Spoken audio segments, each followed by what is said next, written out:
Okay, I'm composed. I'm absolutely fine now. Okay. Right, guard's room. Okay. Yes. Now let's have a look, because what we did is we set up you set up a trigger object experiment. Just explain exactly what it is that you did. We've got a big key, and we've put it on a piece of paper inside the room, drawn around it, and let's go and see if it's been moved. All right. Okay. And you go. Now we've actually had this area completely. This is the first time it's not been.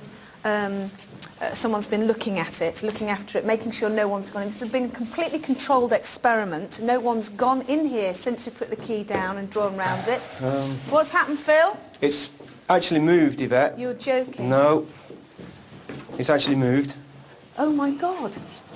No way! Quite a bit, as you can see. Is there any way? I mean, have we? Because we've got a webcam up in the corner, and is there any way of checking? Can you check the tape now and see? I don't know what the shot is, whether it's been a close-up shot or a wide shot. Okay, I'm just hearing through my earpiece that we've been able to vary the shots throughout the day. So hopefully, it would be fantastic if we've managed to. I mean, that is amazing. I'm hoping that they've got it on video. I mean, that would be fantastic. Can you imagine if we've managed to get that? Now, this is a controlled experiment. Nobody has been in this room since Phil came in and drew round that key. We've had a security guy standing outside all day. How did you leave the key exactly? Well, I don't want to move it on, see, but it was exactly inside the outline there. Exactly inside the outline. It wasn't skew width, it was dead centre. So no one's tampered with it, because no one can get in here. It's been locked, and it's been very, very busy, and no one could have got in here whatsoever. I find that quite interesting. What? The sort of fob at the end hasn't moved, but the rest of the key has. Oh, that's weird. true, yeah. I think that's strange. That's very strange. Yeah. Just saying that it's quite interesting. Phil's just saying that the fob bit here has hardly moved, and yet the rest of the key has moved, quite a lot, really. So, I mean, is there any way that it could have moved? I mean, there's no. I can't. Watch the table, don't knock it. Yeah, of course. No, there's not even a draft of anything at all. So. Okay, should we get Derek in? Derek, come on into the guard's room. Thank you. Okay. Just as Hiya, Vet. Hiya, go on. Just as I've come there, I'm standing outside, and I watched this guy here, and there's a man whose energy is, I think, he's come to just. It's like as if he walked in, but it seems as if he's got this thing in his hand. It's like as if I'm holding, and I'm looking up. It's like pointed as well. Ooh. It's like, to me, it's like a stave. How tall? How tall? Tall, very tall. Very tall indeed. Why would he be in this particular room? At this moment, I can't tell you, but I noticed from the outside the stepping in of his spirit energy. And it's like he's holding this, the only way I can describe it, like a big stave. And it's pointed, it's very wide from this energy here now. It's like... Oh, no. Sorry. Okay, his energy is like just bowling all round this area. Can you describe what he's wearing, if you can? Sorry, hang on a sec. Can you just be quiet for a sec? It's all right. It's probably my imagination going mental. I just thought I'm hearing that breathing again, and I thought, no, okay, I'm going mad. Forgive me. Carry on. I feel as if he's. The only way I can describe it, because he's not fully manifesting, is that he's brought his energy in, because he drew my attention as you were in here before I came in. It was like him stepping in, and as if, the only way I can describe it, and it might be the wrong way of describing it, is like he's guarding. Right. Guarding. Who can you give us a name? Come on, Sam, see if you can help me with this.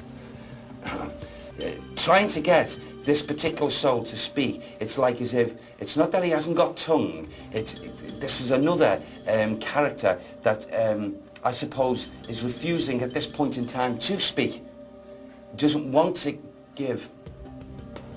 So, what are you picking up on? Okay. This person is bringing this in. I feel maybe, I can't categorically say, but maybe was responsible for moving this key. So it's the man with the long Stave. Yeah. And very pointy, you know, ending to it. What does it, can you see what he looks like? Yeah, very, very, if I may say, with even respect to him, very ugly, very, to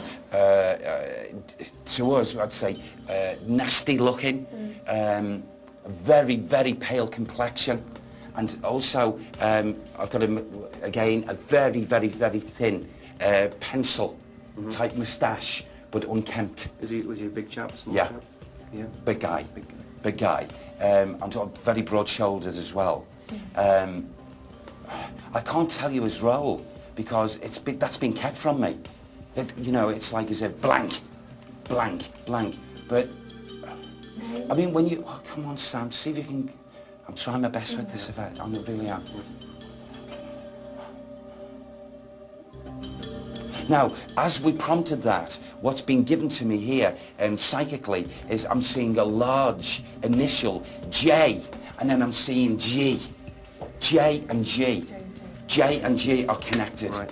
And I feel that's, you know, linking the name. So that could be like the initials of first name, surname? Yes. Okay. Because I feel they are brought together that way to signify, like, first and second name. Okay, David. Because of his non-utterance. That has completely freaked me out, that trigger object. That, as Yvette said, the guardroom was locked, no one had access to it, and the trigger object moved, which I really don't like, Matthew Smith. Well, yeah, if that's the conditions that it happened in, it is very, very exciting. It'd be important to look back at the webcam to see if we can actually pinpoint the time which it moves. And if definitely we can see nobody near it, that's very strong evidence. I have to tell you that as an open-minded cynic, I'm quite spooked by that. Well, yeah, because it's physical evidence, and hopefully we might even have something on tape, which again is something we can look at again and again, rather than relying on one person's testimony. Also, I know our friend Marion over there has been drawing as well, so we'll come to her in a minute. So, for you, that better evidence, is it? I think it's becoming, you know, as I've said before, it does seem to be getting a bit more exciting as we approach midnight. Even some of what Derek's been saying here at Dover Castle, as opposed to when we're at Dudley Castle, is he seems to be saying some things which we can check up on. The mention of Richard Bryant, if again it's something which is difficult to find out through any other normal means, again, could be seen as some kind of strong evidence. There's an incredible aura in this room, suddenly. Is it just me feeling this? No, it's also quite cold. It's really cold around now. the legs, yeah. What do you make of this, Tony? Well, I'm interested in what he said about the pikeman, because as we were saying earlier while they were talking, you wouldn't find a pikeman in a guardroom, particularly one that size. But in 1642, this was a royalist castle, and Dover was parliamentary. And in 1642, the citizens of Dover got together, crept in through the tunnels into the castle, and virtually overpowered the royalist garrison in a bloodless coup. And it would not surprise me, you would find a pikeman in the guardroom to get the keys to the keep. It makes sense. Well, what on earth is going to happen next? We're going to hand over to Yvette. She's at the battlements. Probably the most commonly seen ghost has been seen here. And to find out who it is, have a look at this. Who it is? Standing high above the grounds of Dover Castle, the Bell Battery has been protecting and serving its country for nearly 250 years. In 1756, under the rule of George II, the northern defences of the castle were reinforced to shield England from the threats imposed by France. It wasn't until 50 years later, in 1802, when a young drummer boy is believed to have been murdered by mercenary thieves who hid deep within the wartime tunnels. The body was recovered, but his head was nowhere to be found. It is here, high on the battlements during a full moon, that the ghost of the headless drummer boy is said to patrol the castle walls, banging the beat on his faithful drum. So, can we name the ghost of Little Drummer Boy? Well, that's what we're here to find out. We've got our audience with us here. They're all been very, very quiet and all wrapped up in the mystery that hopefully, you know, we will be able to solve when Derek gets here. Does anybody feel anything strange here at all in the audience? You're all sort of quite, you know, quite relaxed and Anybody feel sick out here? It's a bit of a strange question to ask. No? Everybody feels fine. Well, I think maybe we should just get Derek here straight away and see if we can, if Derek can actually solve the mystery. Derek, are you here? Yes, Vet. Hey, come on then. Here he comes again. Let's go.